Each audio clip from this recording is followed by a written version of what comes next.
Deep in the woods of the Everglades, two travelers quickly found themselves off the beaten track, only to make one of the most horrifying discoveries of their lives: a decomposed body dumped in the middle of a state forest. As they were driving to exit the park, they noticed some animal activity which caught their eye, and then when they went over, they realized that it possibly was the remains of a human being there.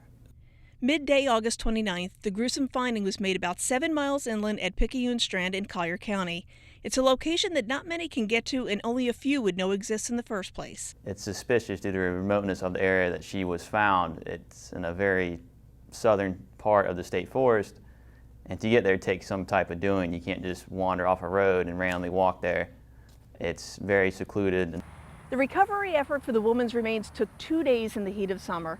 And while the medical examiner's office has provided some information, mitigating factors like the heat, the rain, and the animals have made it very difficult to figure out who she is and why she was left here.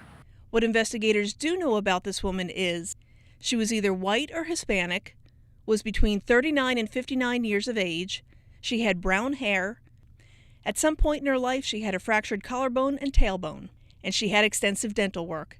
But beyond that, there are few clues as to who this Jane Doe really is, with the exception of a thumbprint, which is the only thing recognizable. The print is still going out. Unfortunately, because of the condition of this print, we need to send the original to each inquiry agent, and we're sending it out to everybody to help us possibly identify her and bring her home. Work is still being done to determine if the woman was killed or if something else took place, but all factors point in one direction: murder. Because of the way she was unceremoniously disposed out there, we believe it's suspicious in nature. They wanted to be absolutely sure that it was very, very remote that this would ever be discovered.